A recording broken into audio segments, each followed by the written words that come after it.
Hi people, welcome back. In this video I will be reading part 2 to the story of Chancey Lawrence.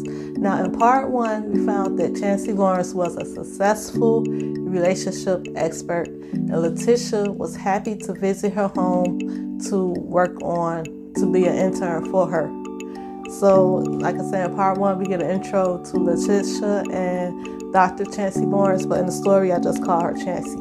So let's get into part 2. Things in Chancey's life would soon get out of control once she started to hear one single voice urging her to return home. She drank and drank, but the voice always nagged her. She informed her agent she would be making a hiatus from work for personal reasons. She found the willpower to stay sober enough to take the 5-hour drive to rural Illinois. When she got there, she was just in time to see the police cars parked outside of her house. Her heart sank. All of her life, no matter how out of their mind her family was, they were never violent to themselves or each other. She slowly walked into the house. The sheriff knew exactly who she was. The first body was sprawled on the living room floor. Chancey broke down as the sheriff escorted her out of the house. The sheriff explained it was a robbery. Your mom, she managed to talk. She could call us. Is everyone else okay, Chancey asked. The sheriff looked at the ground as he held Chancey tighter. No, he shot them all. The sheriff continued to hold Chancey's shivering body for a few minutes. Then he had to let her go to coordinate the investigation. Chancey wept and wept in the front yard until she was urged to go to the back of the house. She gathered strength to walk to the back of the house. Off in the field, she saw 4 figures standing amongst the weeds. She recognized them as her family. She ran to them. They were happy to see her. All 4 greeted her. They didn't look tired or troubled. In fact, they were smiling from ear to ear. Her mother spoke. I'm glad you came home. Chancey didn't know what was going on. I'm confused. She wept. I saw you lying on the floor with a hole in your chest. The sheriff said everyone was shot. Her mother rubbed her daughter's shoulders and tried to explain they're no longer a part of this world now. We have in fact passed on. How is it that I can see you? Her mother asked. You're special. The whole family is special. We can see things and hear things no one else can see or hear. This house is just as special. It needs someone like you to help others transition from one life stage to the next. What? Stay here for a little while. Listen to your inner spirit. You will know what to do soon enough. Staying in the house where her family was murdered sounded crazy to Chancey. Her mother gave her a warm, comforting smile. She was smiling just like the others. She had never seen them so happy. Then and there, Chancey felt that everything was going to be okay. She gave each family member a long hug. Go back to the house, her mother said.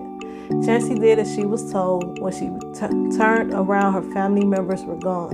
Chancey had stayed in the house ever since then. She cleaned it up, but she did no renovations.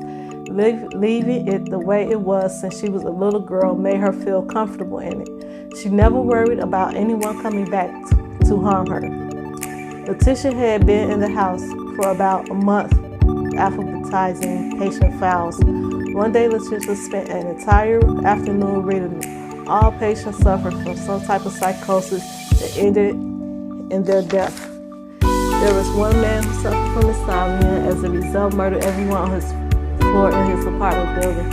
A woman who threw herself to the eye of a hurricane to catch her husband cheating on her. No matter how interesting the files or research may be, Letitia still felt bored, lonely, and frustrated in the house.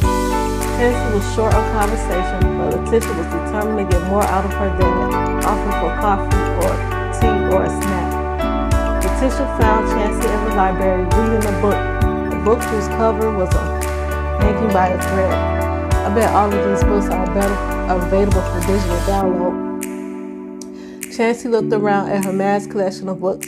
Have you started reading any of them? They will help in my research. Letitia snapped. No, I haven't not read through the books. I wouldn't know what to look for because I don't even know what I'm working on. I can't advertise one more box of files in that dark and wet basement. You may have some type of mold or something down there because I've got migraines and I'm feeling nauseous. Chancey knew Letitia's frustration was all about a boy. For a moment, she ignored Letitia's concern about her work and asked, "What's his name?" Letitia flopped down in the nearby chair. "His name is George, and our relationship wasn't on the best terms when I came here. When we were together, things were really good. I saw a future with him. When we were apart, I waited for a call, a text, anything from him. I found myself staring at my phone, waiting for his call. There was no signal here, but I would still carry my phone around with me in hopes I will miraculously get a call for him. I feel so lonely, and I got a gut feeling there may be another girl in the picture. I just don't get it. How can you ignore me? I came out here to get away from him, but I regret it. I've got so many questions for him. I won't know the answer because I'm here." Chancey tried to calm the young woman. "Go upstairs to get ready for bed. I'll bring you some tea or something that'll help you sleep well tonight. In the morning, we'll discuss the research."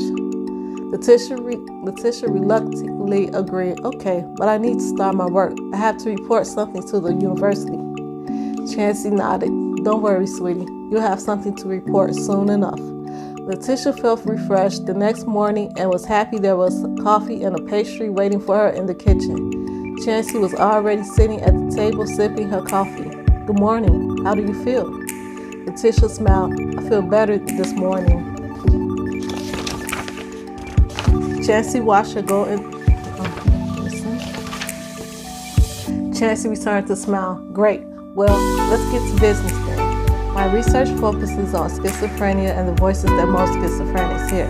The subject is dear to me because I've lived with 3 family members who had the quote-unquote illness.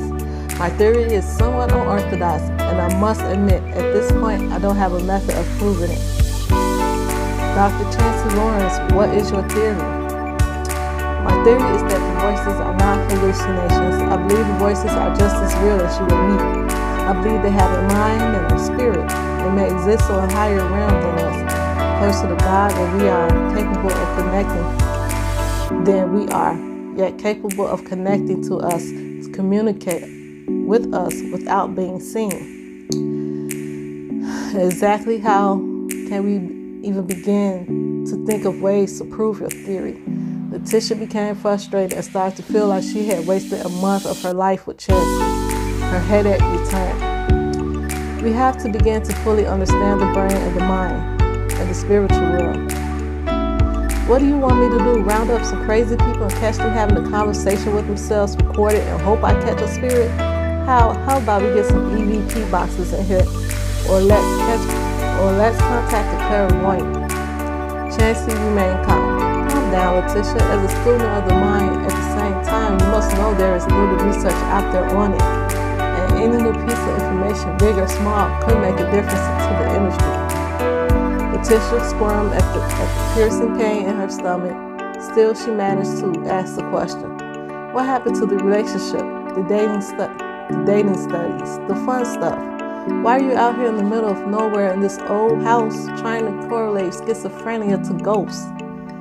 This is the house I grew up in. It's the house where my family was murdered." Letitia was fed up. "I can't do this research. I'll fail my internship. I don't care. I can't stay here another day. This place is making me sick." Letitia got up from the table. "I'm going to pack my things to get the hell out of here." Chancey didn't stop Letitia. She knew the woman made up her mind to leave like she did years ago. "Part of this is because you miss what you had with George, but you're going to miss out on your destiny looking backwards." Letitia shook her head at Chancey. "You might want to get out of this place and get some fresh air, or go see a doctor yourself." Chancey watched her go get into her car and drive quickly away from the house. Chancey was sad. This one didn't go as well as she expected. She had grown tired of traveling and thought she'd bring people to her. Chancey shut the door to see her mother standing in the foyer. Her mother spoke. "She'll return." Letitia's headache was so bad she could barely open her eyes. Driving had become hard, so she thought to pull the car over, but she was afraid because even though she drove for miles, she still was in the middle of nowhere. She drove until she couldn't believe her own eyes. The doctor's house was peeking through the fog. The place was her only refuge. She had no choice but to pull over into her original parking space. Chancey saw the car and opened the door. She watched Letitia get out slowly and use the car as support. Chancey ran out of the house to greet her. She threw her arm around Letitia and helped her inside the house and onto a nearby couch. Letitia started to cough and then cry. "I don't know what's wrong with me." Chancey knew what was wrong with Letitia. Letitia had a problem and his name was George. "Just breathe," Chancey informed the girl. Slowly, in and out. Chancey wiped away her tears. Inhale, exhale. Inhale, exhale. Letitia stopped crying and coughing. Chancey continued to instruct Letitia on what to do. "I need you to remember what happened the night before you drove here." Letitia didn't want to think about anything. "I can't remember. I don't know." "The more you remember, the better you feel." Letitia recalled being home alone and distraught over the fact that she hadn't heard from her boyfriend in nearly 2 weeks. "I spent all day and night waiting for George to call me. When he didn't call me, I called him several times. He never answered." Chancey asked, "How did that make you feel?" "I felt like he didn't love me, like he lied to me, like I was useless to him and everyone else in this world. I just wanted to sleep. I didn't want to be awake to feel the pain." Chancey continued to ask questions. "So you did? So what did you do after your calls went unanswered?" Letitia swallowed hard. "I went into the bathroom and into the medicine cabinet and I grabbed a bottle of painkillers and I swallowed them, every pill in the bottle. Then I got into bed and when I went to sleep." "You awakened the next morning and you were instructed to come here?" "I got the email notification on my phone. Even though I hadn't applied for the internship, I recognized your name and thought it'd be an excellent opportunity for my career." "What about the painkillers?" "I guess they didn't have an effect on me. I felt fine the next morning." This was the hard part of Chancey's job, telling someone they're dead. "You thought an entire bottle of painkillers would have no effect on you?" Letitia shrugged. "I felt fine and drove here 5 hours. Chancey started to tell a story of her own. "As you know, I grew up in this house. I left when I was 18 and returned over 15 years later to find my family's dead bodies all over the house. I vomited at the sight. Then I looked out into the backyard where the garden is.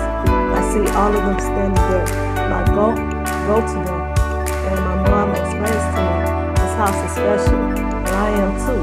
And I have to stay and do my job. My job is to usher people over to the other side." Letitia jumped off the couch. "What are you saying to me?" "The dosage was lethal." Letitia snapped. "You're crazy, I knew it." Letitia went for the door. "You can drive away, but the road will always lead back here." Letitia put her face into her hands and started to cry again.